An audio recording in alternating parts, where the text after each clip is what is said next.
Hey guys, so we're going to take our raw file here and just drag it into Photoshop. To begin, always shooting in raw, you have the most digital information, and I'm just going to make a few slight tweaks in Camera Raw. I'm going to bump up the exposure, I'm going to bump up the whites, because here I'm trying to get like the lightest and brightest image without losing contrast. So I'm going to take down the blacks a little bit, just tweak it a tiny bit in Camera Raw to a good enough spot, and then hit done, and this will open in Photoshop for us. So the next thing I'm going to do, or the first thing here, is duplicate our background layers so we have a backup just in case. You can learn from experience. You'll see I do a lot of non-destructive editing as I go along. And the next thing is we're just going to crop into like as close as you can get to this. This is going to save you so much time because then you're not trying to paint over the whole background when you may not even need that whole background in your finished image. So cropping in, I'm getting a nice rule of thirds. You see that image very nicely diagonally across both. And so here I've made another layer to become my painting layer, and I'm just going to sample like that lightest little area there. And I'm taking the brush tool, Command B, and I've got a real fluffy brush, hardness at 0, which means it's very soft. There's no hard edges at all.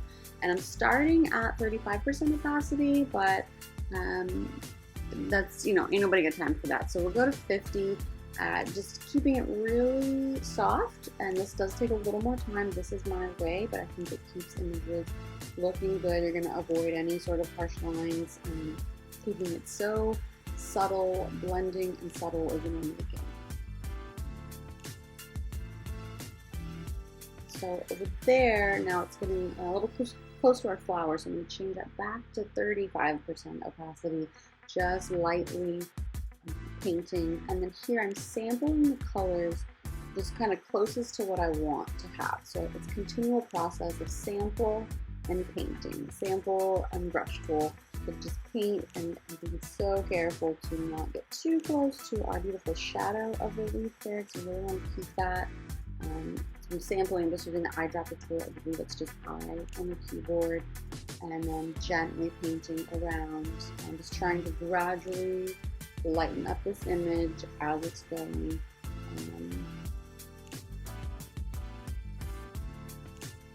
So I like where that's at. I'm going to create a group with that, and then I'm going to duplicate that group, and then I'm going to keep that as my backup layers just in case. And then the new group, I'm going to merge that together because we're going to actually work on that, the merged image. So I'm going to duplicate that just in case, the merged image again.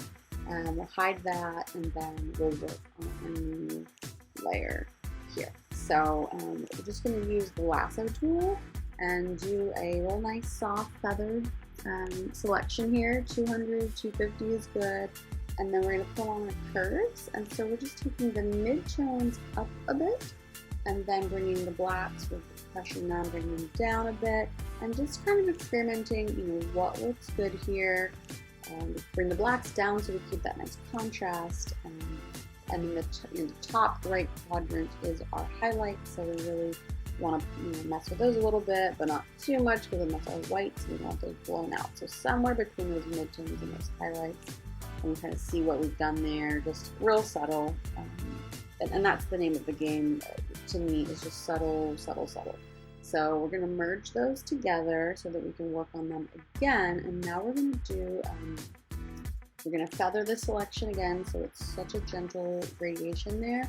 I'm going to File, Adjustments, Replace Color, and we're going to sample with this eyedropper with the plus these areas that are still a little dark, and what you're seeing in the preview, the white is what's going to be affected and the black is going to be left alone. So just going in, use the eyedropper with the minus to detract from the colors. You don't want to whiten the whole thing. A lot of it's great. We're just trying to bring up these dark, the bottom right dark corner.